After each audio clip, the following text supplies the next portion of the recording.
Hello everyone and welcome to another Talking About VGC draft using VBL as context. Here we are, the episode of Ruins, Feed and Beads, formerly Raymonds. Real. We're talking about the Treasures of Ruin. The sword person, the tablet person, the bead person, and the vessel person. And the person with me is Raymond. Say hello, Raymond. Hello, everyone. I'm happy to be on Electric's channel, and I'm happy to be providing some insight into this. For sure. You have not only drafted Chien-Pao, but also you recently played a finals game against a Chi-Yu, which obviously that is only really one dimension of the ruins, the thing we're talking about. But you still have a decent bit of exposure to the offensive version of the ruins. Yeah, I'd say I have a decent bit of exposure. I've played a lot more of Series, or played a lot more Regulation 2 than I have of Regulation C so far, but I think, I have some exposure. I definitely understand the meta, and I'm looking forward to getting the chance to play with and against a lot more of these Ruinous Mons in the next season. So this will be a good chance for me to talk through thoughts and, start thinking about how we're going to approach these teams in these drafts. Yeah, so I've structured this video in a way where we talk about the different phases of decision making in Pokemon. In Draft League as a format, and how the ruins can affect that. So the first thing that comes is drafting. This is your team. I didn't take any liberties there. You took the Pokemon I wanted. The pick before I did. Sorry about that.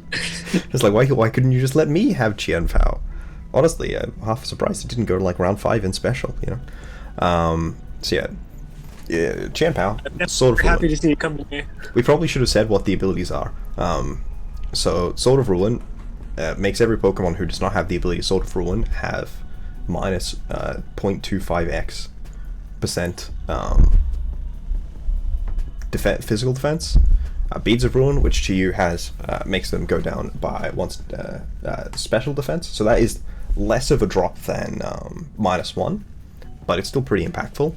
And then Ting-Lu has Vessel of Ruin, which does it for special attack, so it significantly decreases the special offense of other Pokemon. And Wo-Chien does it for physical attack.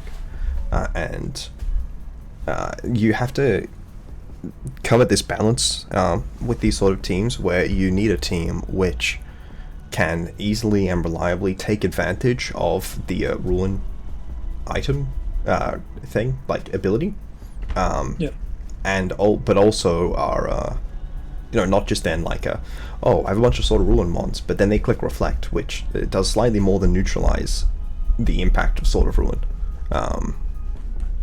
and how you came to that sort of thing. Or I don't want them just to wisp me, or I don't want them to just, click fake out and attack me because my partner Pokemon is losing a stage of defense just like my opponent's Pokemon are.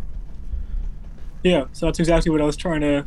Definitely one of the things coming into this draft. I haven't been able to draft with the Ruinous Mon before. I've seen some other drafts, but I've seen some different takes on how many physical and special attackers you want on your team when you know that you benefit. Like if I have Chien-Pao, I know that their defense is going to be lower some of the match.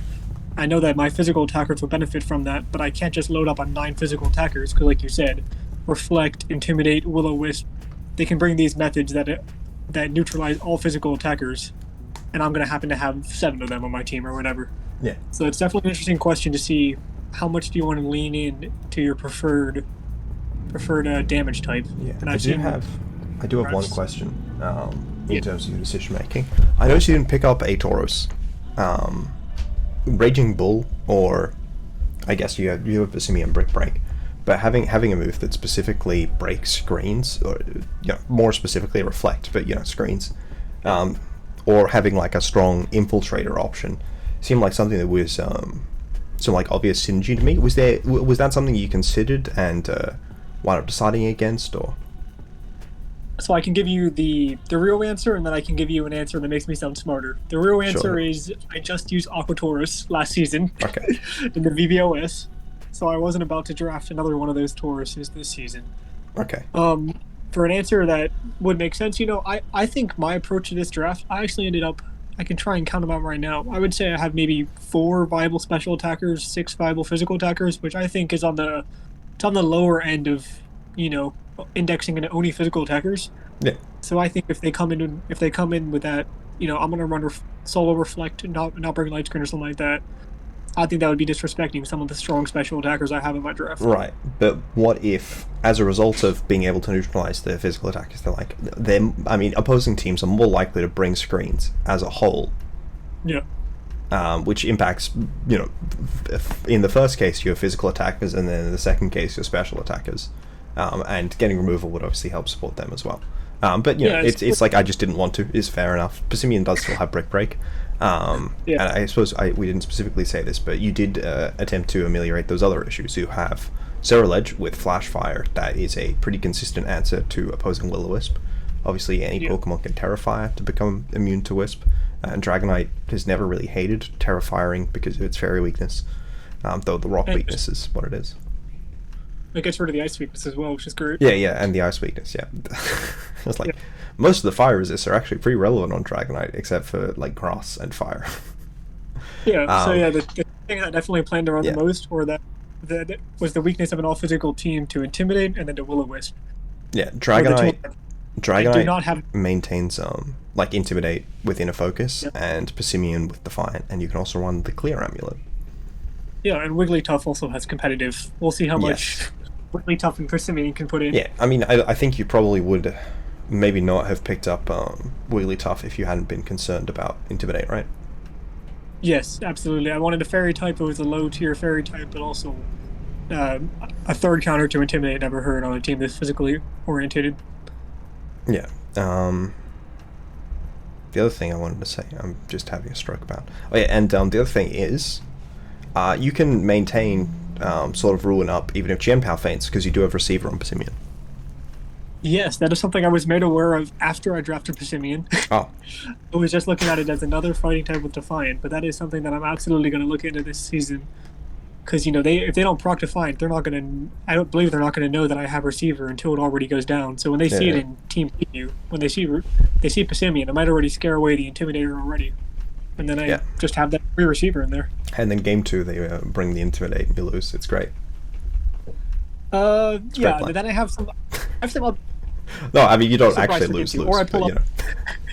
It can pull a game for sure. It's an interesting gimmick. There are other decent abilities you have on your team. Like competitive. Can you imagine competitive Persimmon? Competitive Persimmon. Imagine if Persimmon got a +2 boost when it got a stat lower. That would be insane. I know. Rather than imagine if it got intimidated and then it got +2 to a stat as a result of being intimidated. That'd be pretty overwhelming, right? They can't do that. That would just be too strong. That seems to me like it might be a little bit on the imbalance side. But they gave Receiver so that you have the ability to set up towards these big payoffs. They wouldn't just give you that off the bat as a default sort of option. That would just be crazy. Can you imagine a Pokemon like Persimmon, which back before it even had access to a hidden ability, it was already a Meta Tyrant back in NU. Can you imagine if they gave it an ability that functioned in singles as well as having immediate payoff in VGC? I couldn't imagine them doing something like that. That seems a little bit crazy. I think you're going a little bit past the pale with that. I'm sure they would never do that. Game Freak just knows better. Yeah. It does have some funny special moves like Chilling Water. Yeah, there's some interesting things with Persimmon. I honestly, when I was drafting, does it not get knockoff? Or no, it does get knockoff. Very few Pokemon still get knockoff. Yeah, well, that's good for me that Persimmon still has knockoff. Yeah, it's pretty good. When I was drafting with this team, I knew I wanted Defiant. I was actually looking between Phalanx, not Mankey, Primeape is what I'm thinking of. There's Phalanx, Primeape, Persimmon, or the third that I was looking at. Is a bit anti-synergistic with Sword of Ruin. Oh yeah, because you want to take a lot of hits. Yeah, and get Rage Fist boosted up, That makes sense. Dying is bad. I'm probably pretty happy with how I ended up, but I was just, I didn't have all these things in mind for Persimmon when I drafted it. I just knew that I needed a Defiant mon, or a good competitive mon. I needed something to deter Intimidate, and I ended up with Persimmon, which does more than that too. Will say the one thing that I think is synergistic with Sword of Ruin that you don't seem to have access to is like a strong multi-hit move. Oh yeah.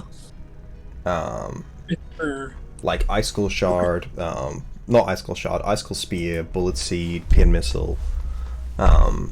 You know, like having like an Iron Thorns on the team to like Terra Bug and click Pin Missile, or like a Breloom. Yeah. Is the other thing. Sorry, but I suppose the main synergy that you went for that we forgot to say is Extreme Speed. Yeah, the most obvious synergy is priority moves, and Dragonite happens to have one of the strongest priority moves in the format right now. The other, it's like the second highest attack mon with E-Speed, or is it higher? I can check. There's only 4 Pokemon, so it's probably the highest. My favorite one is Dragon. It's the second after Rayquaza. Sadly, Rayquaza isn't in the format. I think I genuinely was thinking of Rayquaza though, because it's definitely not Arcanine. It's definitely not Lucario. Yeah. Yes, Dragonite's very strong hitter right now. Yeah. Especially with Burn Boost, it can push those 70% damage rolls into Okos, which is exactly what you want to see when you're using a priority move. Especially if you're locked into it with Choice Band, you're committing your Terra. You want to see Okos, and Dragonite's able to do that in this format. He's the second strongest Extreme Speed after Mega Lucario. Mega Lucario? Yep. Okay, yeah. Yep, Mega Lucario. It's got a higher attack than Arceus. I don't know if that's... I would say it's a low bar for like a Pokemon that's a top tier in their highest stat. You know, it's like, did you know that Katana has a higher attack stat than Arceus? You know? Yeah, most things should have a higher attack stat than 120 if they're like that OU bordering Uber level. Yeah, well, I mean, Dragonite finally an OU after generations of being an OU and then being stuck in BL for like forever. You know? Yeah, it's crazy strong this generation. Yeah, I mean, you know, everyone knows all of the best Pokemon have higher attack stats than Arceus, such as Barrascuda, Cranidos, Stonjourner, Pinsir. Pinsir, apparently. Wow. I mean, you know, the 125 is pretty good attack stat, you know. Yeah. It must mean the Monozoe, right? Random unevolved Pokemon like Cranidos and Rhydon. But yes, Ceruledge is, I think, that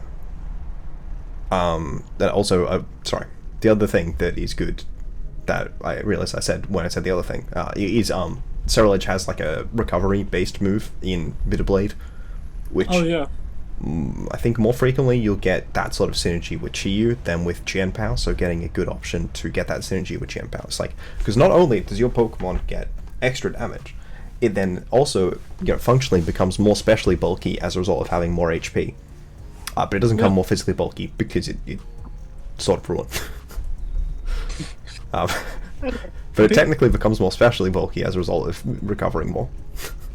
In comparison to everything else in the field, you know, bulk is bulk, so... Yeah. Measuring it Look, if you want to live special hits, you invest in HP and special defense. HP is one of those two stats. Yeah. That's definitely true.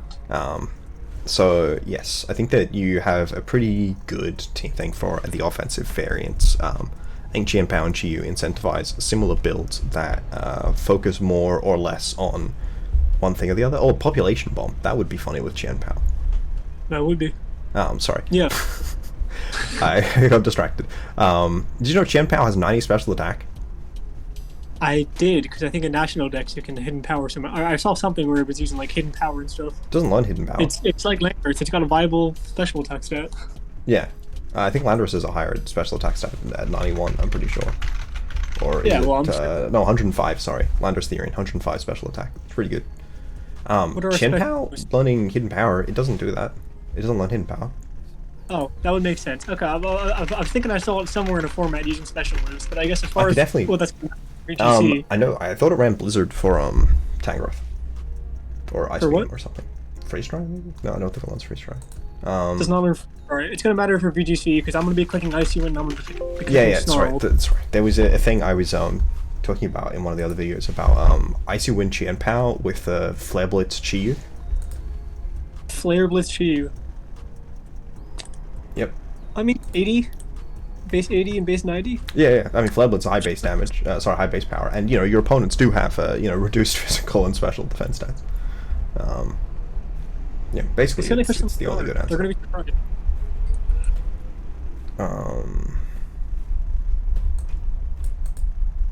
There's no net dex button, which is heartbreaking. Maybe an AG? No. Monotype? I would say the more interesting thing about drafting, or I guess around Chien-Pao in particular, but again, also drafting around runes. So I would say when you're drafting around Chien-Pao, or something I was thinking about, right, I wanted, priority, I wanted Defiant was one of the main things I was looking at. And when you look at Defiant mons in this format, one of the best ones is King Gambit. Yeah. And just, I guess for draft in particular, you double. It's interesting because you're going to double up on that super fighting weakness, so that's, pretty much impossible, I would say, to pair up Chien-Pao with King Gambit. You picked so Iron Treads. What'd you say? You did pick Iron Treads. Well, yeah, four times fighting weakness is not the same. I mean, I think would they say take... it's just bulky enough, but I would say it's definitely something to keep an eye out for. What Defiant mon are you going to be picking up? I think a Defiant fighting mon, which is definitely one of the ones that you're going to end up with, because you can't get the Defiant dark mons, or without layering up on too much of a 2 or 4 times fighting weakness. So yeah, just keep an eye out for what that's going to look like for your team. Between Chien-Pao and Dragonite, they do share some weaknesses, and that's, if you're able to pick up this core, it's extremely strong, but it also, you're immediately looking at rock weaknesses, particularly rock slide. You're looking at not being able to break steel types because of steel's resisting like 3 out of 4 of the stabs between the 2 mons. You're looking at fairy types being a problem, so it's just, although it's a very strong core, it's something to keep an eye out for your type chart, and you're going to be challenged with your drafting ability. Yeah, I mean, the of the relevant stabs of Dragonite, notably being Draco Meteor and Extreme Speed. And Earthquake. Yeah. Yeah, I thought Iron Treads was a good one, because I realized the other thing I've done just absolutely terribly on saying the things that I meant to say. So Priority is a good one. Spread moves was the next one, and then it was multi-hit moves, and then it was moves that give you recovery as a secondary effect. Yeah, there's definitely a lot of those niche interactions, but don't forget your type chart as you're doing that, right? Yeah, I think offensive type chart, you want to have a mon who can reliably Terra into a type that will be super effective into all 18 of the opposing types, and ideally more like discrete typing combinations. And like Dragonite can Terra into Fairy to Terra Blast that Sableye or whatever, having mons like that is good. I promise. Yeah. Trust. I believe take it you. at our word. And the other thing is Ting-Lu and Wo-Chien. So I think Chi it incentivizes a very similar draft structure to Chien-Pao. Less of a focus on priority, more of a focus, I think, on those recovery moves, an even stronger focus on spread moves. I think that Fake Tears is a bit more reliable, though Tail Whip is not a terrible option.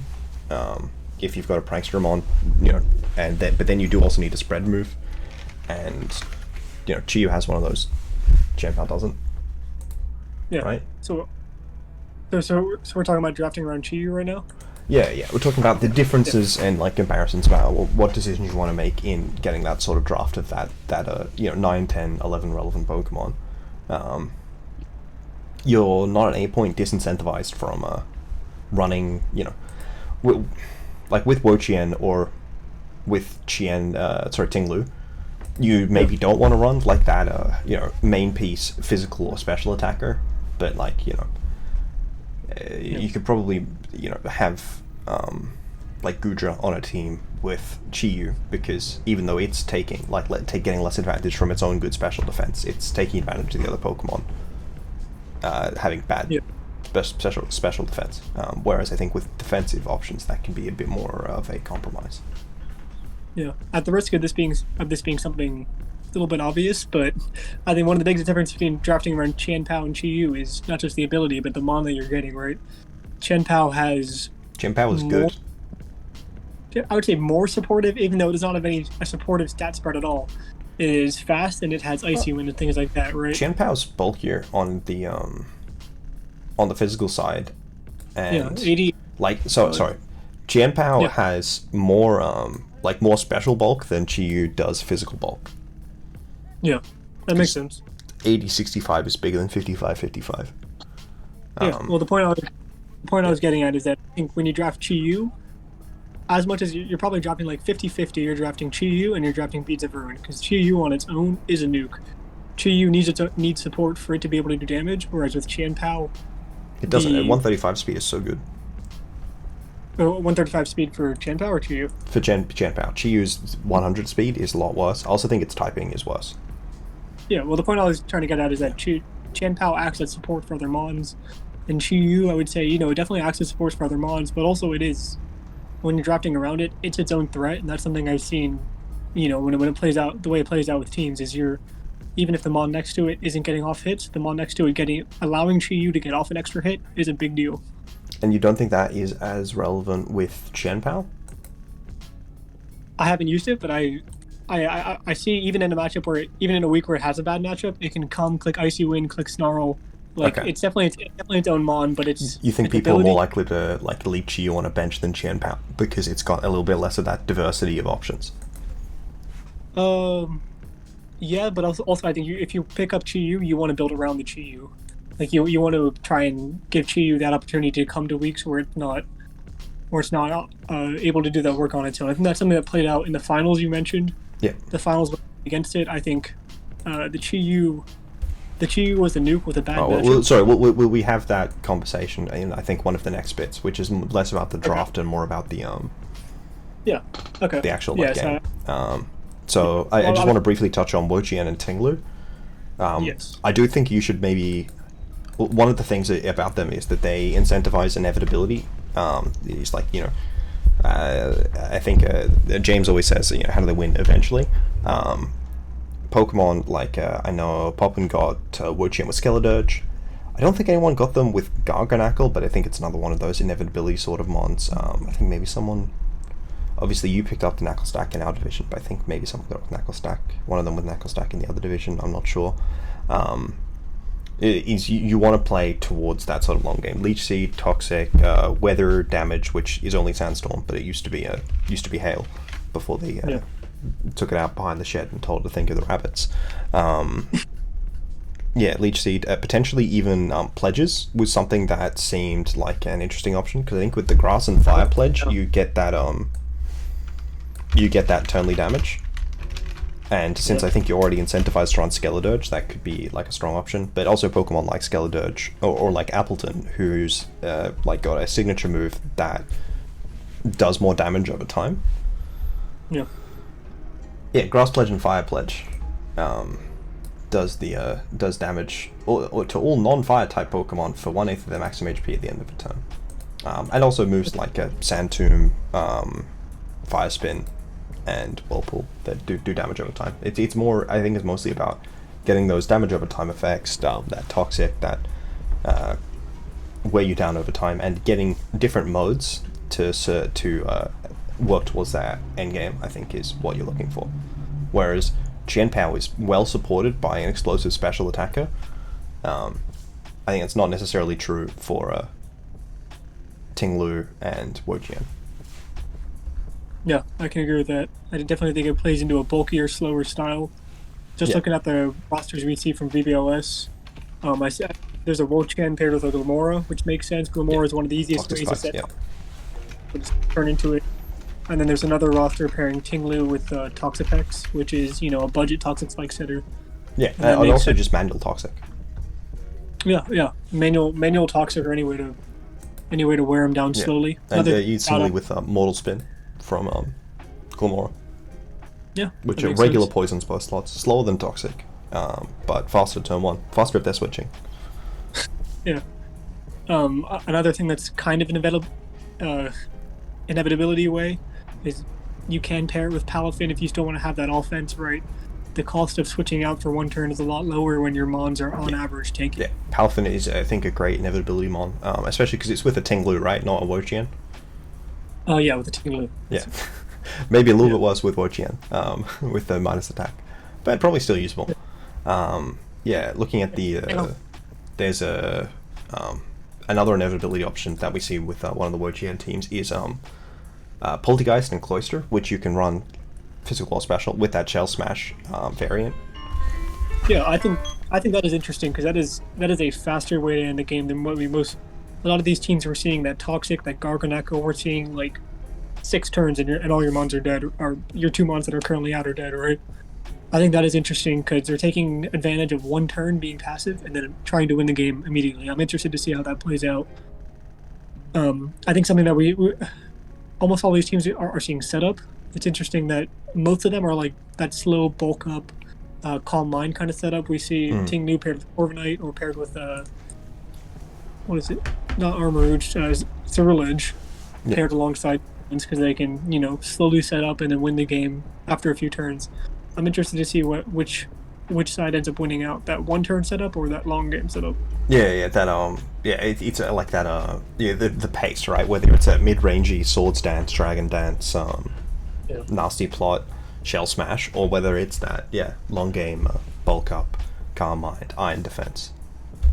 And that's just kind of splitting hairs. I think everybody understands that these mods are going to be good at setup. The question is whether it's faster setup or slower setup. Either way, we acknowledge what they're good at.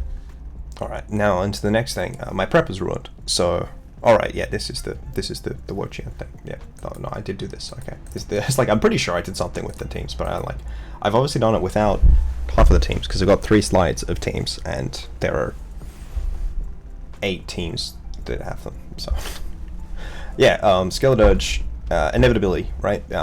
So how do you make decisions about how to prep, and then knowing what decisions they're going to make prepping, how do you make decisions that deal with their prep? So Grimmsnarl, he is very good with Ting-Lu Wo-Chien because screens are, it turns out, getting like a 0.67,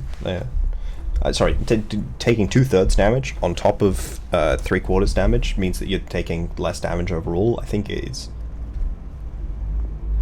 4/6? No. Maybe? Something. I hate maths.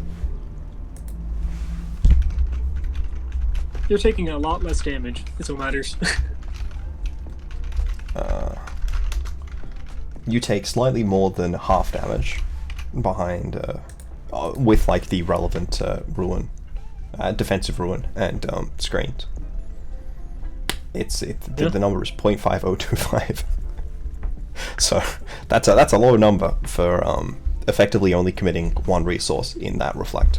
And you do love these sort of long game sort of options. So Leech Seed gives you that health gain, Slack Off gives you that health gain, and then the Throat Spray Torch Song does give you that inevitability. And screens give you the ability to sustain until you get to that end game. And that's why I like Tauros, because it says no. Yeah, it's good. It's a good counter to screens. It definitely scares it away in prep. So my brain is just died again. I think that doing the strong things is good, and doing weak things is a little bit less good.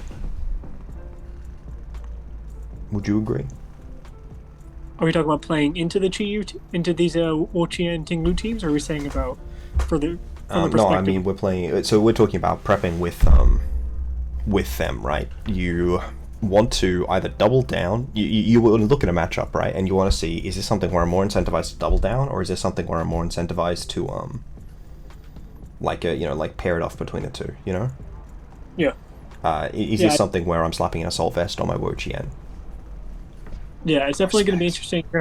It's going to depend on how the matchup looks.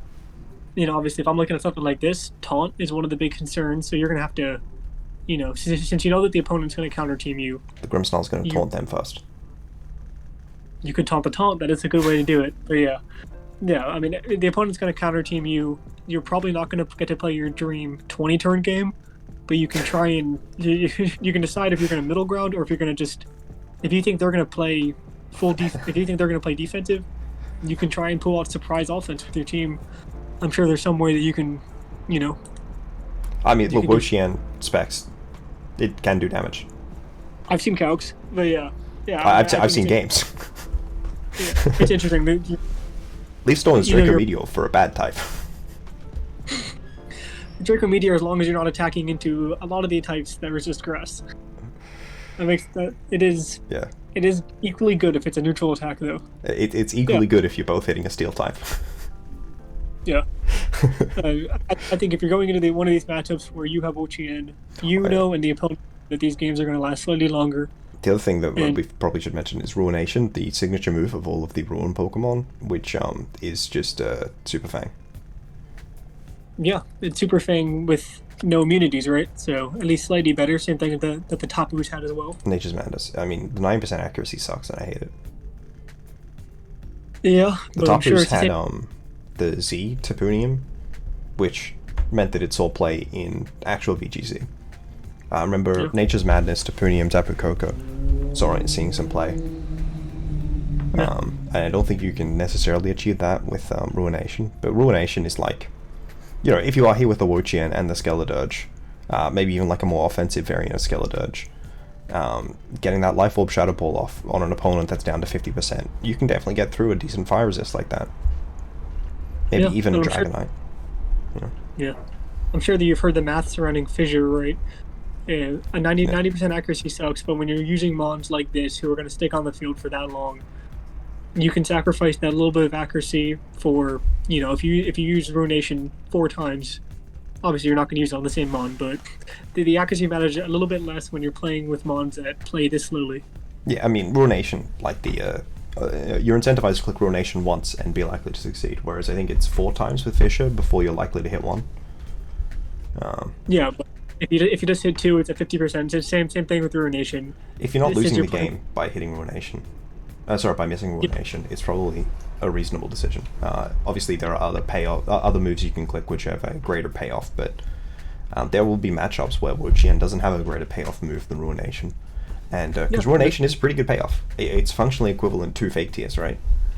Except for the fact it breaks sashes.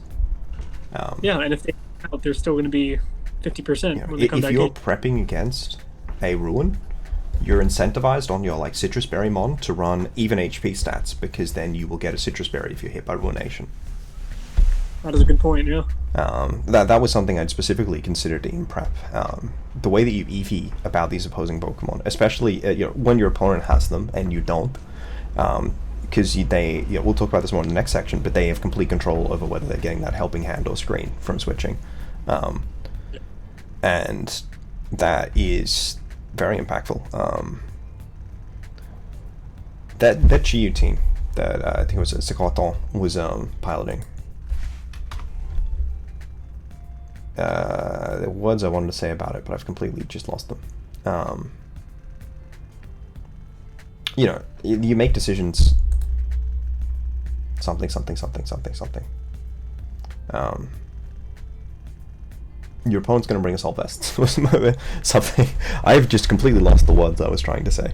My apologies. I came out of a job interview before this video, which has left me a little bit frazzled. And in a very nice shirt,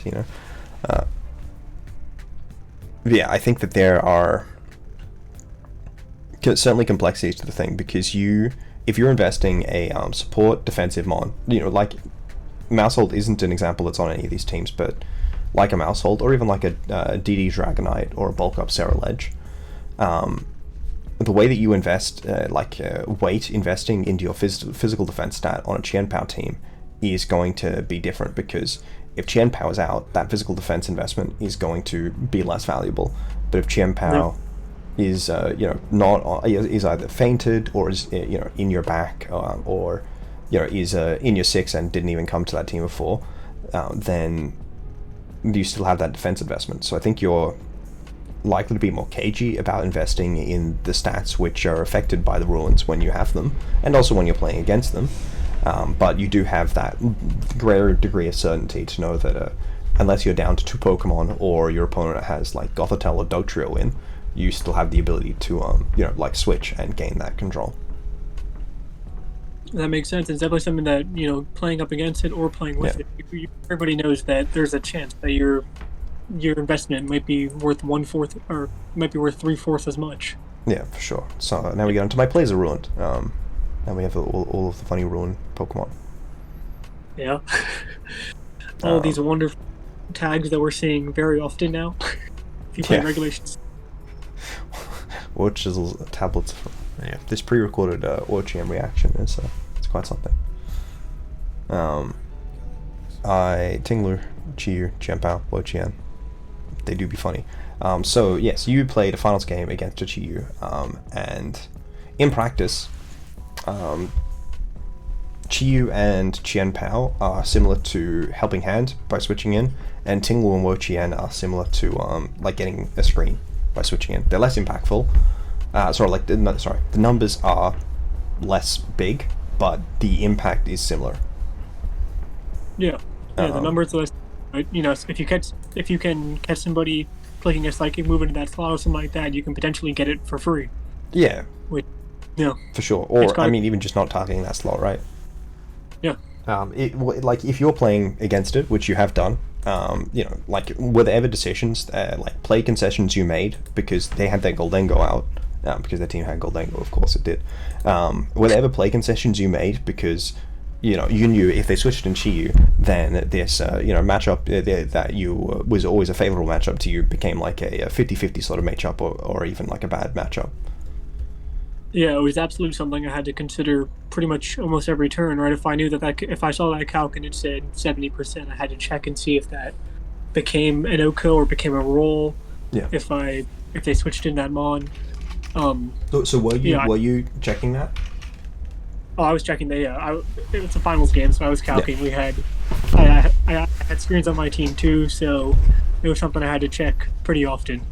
And yeah, it's definitely something that ends up creating more 50-50s out of a given turn, where you know they can switch out, you know they can attack, and now you know that they can switch out and strengthen their attack on the same turn. Yeah, it's you know, it's very like it gives them a strong degree of flexibility players without ruins don't have.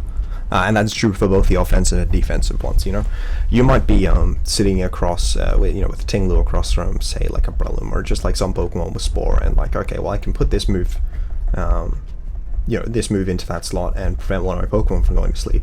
But if they switch Ting-Lu in, then all of a sudden, you know, that Dazzling Gleam is only doing 80, or you know, whatever, and that can, you know, that can entirely swing games. So it gives an extra level of insecurity. It's very similar to Friend Guard in that manner, where, you know, if someone is one of those sorts of players who has an Igglybuff or a Jigglypuff or what's the other one? Mousehold.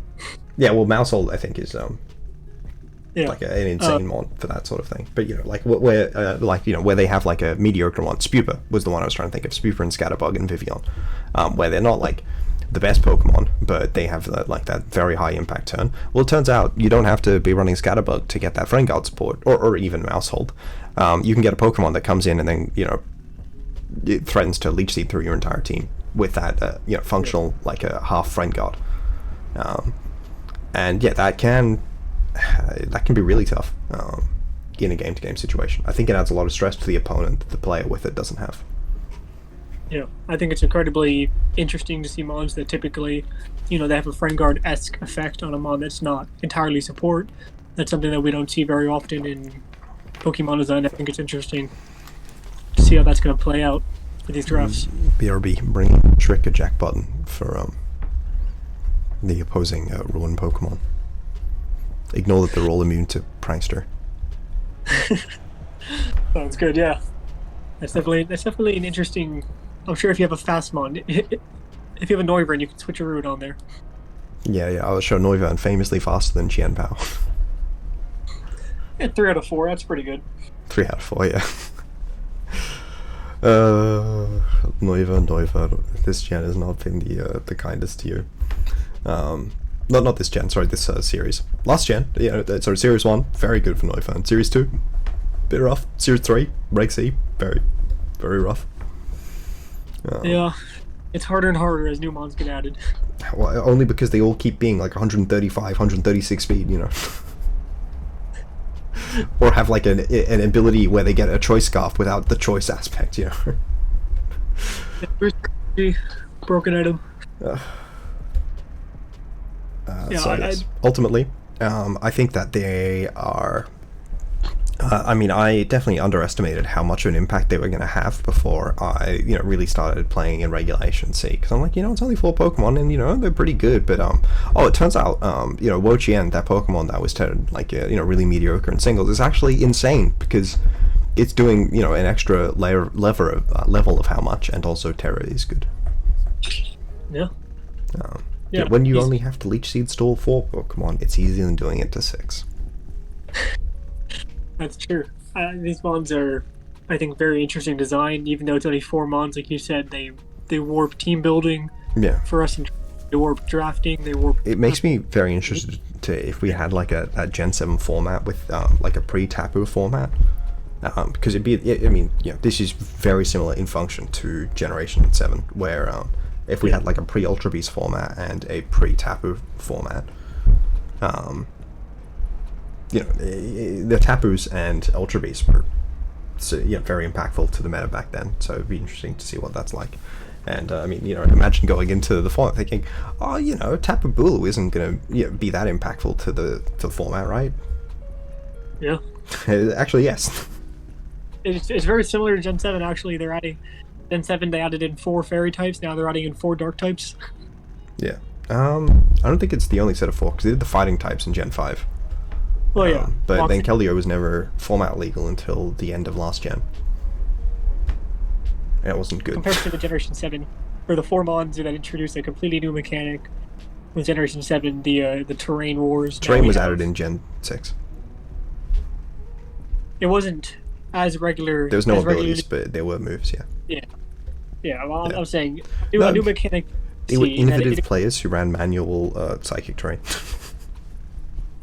Yeah, I don't think we saw any of the other ones. I think incredibly interesting for a variety of reasons. Just 4 mons having this big of an effect on the meta. Especially if you're me and are in the division, or yourself, where 3 of the other 7 players all have a ruin. Yeah. It's gonna feel like you're facing one every other week, I'm sure. Because I am. So what you mean? I literally am. Every other week. Playing 1. Sorry, I hurt my hand there. I'm going to cry. But yes, ultimately, I thank you for featuring. And just remember, our, your drafting is ruined, your building is ruined, your plays are ruined, your life is in ruins. And if your life is in ruins, remember to come to Ruins Feed and Beads, formerly Raymonds, Faymond, and Baymond. Ooh, that's a good name. Yeah, thank you. Thank you. I stole it from The Simpsons. Yeah, thank you for having me on the channel. Tonight, Springdon, there will be no one course.